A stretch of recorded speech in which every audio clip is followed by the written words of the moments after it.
নমস্কাৰ ফেসবুক লাইভৰ এই অনুষ্ঠানলৈ মই আপোনালোক সকলোকে আদৰণি জনাইছো এতিয়া মই এটাকৈ ৰিজাল্টৰ ক্ষেত্ৰত আহিব খুজিছো প্ৰথমতে মই অসম আৰক্ষীৰ ৰিজাল্টৰ বিষয়ে আপোনালোকক জনাব খুজিছো মই জতে মিটিংত যাও আমাৰ ডেকা লৰাবিলাকে মোক এইটোৱে খুদে মামা ৰিজাল্ট কেতিয়া দিব ৰিজাল্ট কেতিয়া দিব মই আজি কৈ দিম যিসকলে পোৱা পাব তেওঁলোকক মই অভিনন্দন জনাম যিসকলে নাপাব অহাবাৰ পৰীক্ষাৰ বাবে আৰু প্ৰচেষ্টা চলাব মন বেয়া নকৰিব আৰু সকলোৱে যিসকলে পাব তেওঁলোকৰ কৃতিত্বক লৈ আমি সকলোৱে গৌৰৱ কৰিম কমিউনিকেশ্যন এই তিনিটা ক্ষেত্ৰত অসম আৰক্ষীয়ে সাব ইন্সপেক্টৰ পোষ্টৰ পৰীক্ষা পাতিছিল ইয়াত পদ আছিল 203টা ইয়াৰে ইতিমধ্যে লিখিত পৰীক্ষা হৈ গল আৰু এই লিখিত পৰীক্ষাত যিসকলে উত্তীৰ্ণ হল যিসকলে কাট অফ নম্বৰ পাবলৈ সক্ষম হল তেওঁলোকৰ তালিকা 6 মাৰ্চ তাৰিখে আৰক্ষী বিভাগে প্ৰকাশ কৰিব 6 মাৰ্চ তাৰিখে লিখিত পৰীক্ষাৰ ৰিজাল্ট হোৱাৰ লগে লগে পিএছটি আৰু পিইটি আৰম্ভ হ'ব আৰু পিএছটি আৰু পিইটিৰ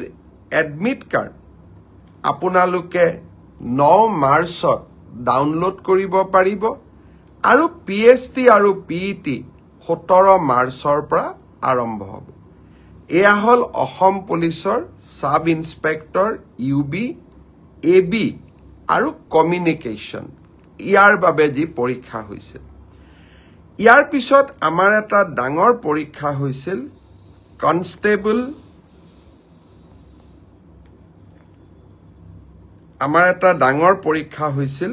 সেইটো হল কনষ্টেবল ইউবি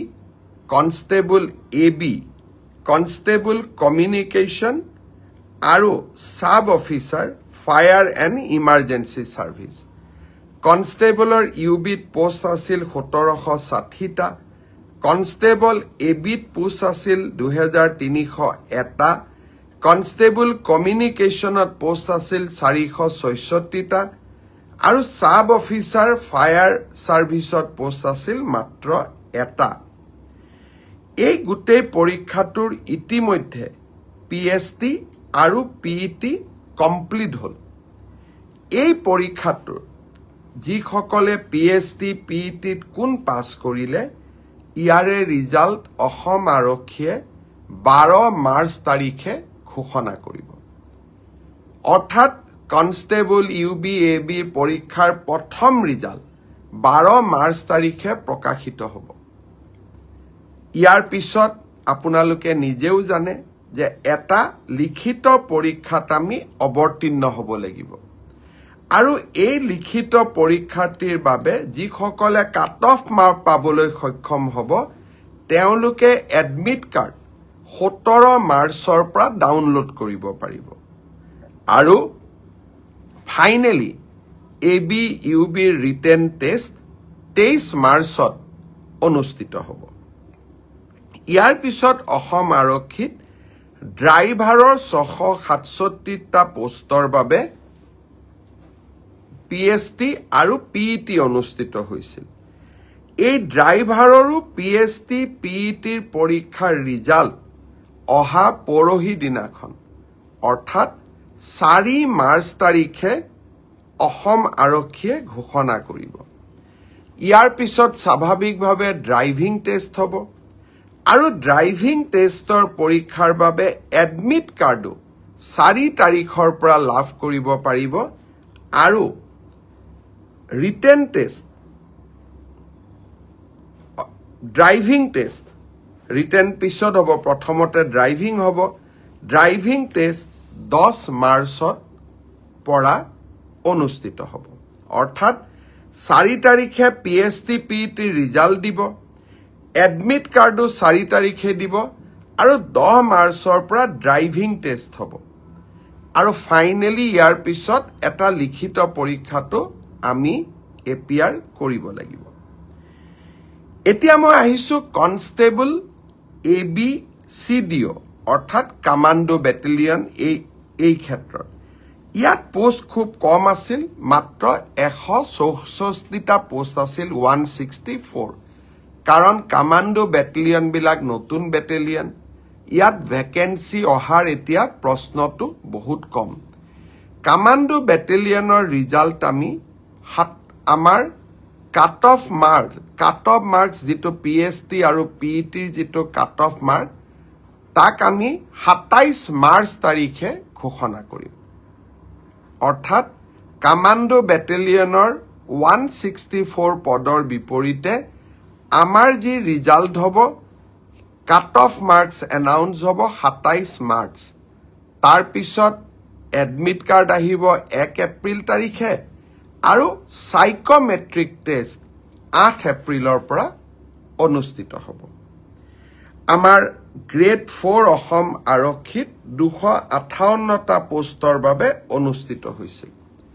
গ্ৰেড 4 পৰীক্ষাৰ PST PET হৈ গল আৰু কেইটামান হ'ব বাকি আছে 15 মাৰ্চলৈকে চলিব হে ইয়াৰ PST PET ৰিজাল্ট আমি দিউতে কিছু পলম হ'ব 30 এপ্ৰিল পাবগৈ এয়া হল অসম আৰক্ষীৰ সম্পৰ্কত আপোনালোকে জানিব বিচৰা তথ্য ইয়াৰ পিছত বহুত লৰা ছোৱালীয়ে মোক সুধি আছে যে ADRE ৰিজাল্ট কেতিয়া দিব ADRE ৰিজাল্ট 7 মাৰ্চ শুক্ৰবাৰে আমাৰ গ্ৰেড 3 আৰু গ্ৰেড 4ৰ যি আমাৰ ৰিক্ৰুটমেন্ট কমিশন আছে তেওঁলোকে ঘোষণা কৰিব যিমান কেইটা পদ আছে তাৰ বিপৰীতে দুজনকৈ লৰা ছোৱালীক এই পৰীক্ষাত উত্তীৰ্ণ হ'ব আৰু তেওঁলোকৰ মাজত পৰৱৰ্তী সময়ত ৰিটেন টেষ্ট অৰেল অনুষ্ঠিত হ'ব অৰ্থাৎ লিখিত পৰীক্ষাৰ ৰিজাল্ট গ্ৰেড 3 আৰু গ্ৰেড 4 আমি 7 মাৰ্চ তাৰিখে ঘোষণা কৰিম এটা পোষ্টৰ বিপৰীতে দুজনকৈ লৰা ছোৱালীয়ে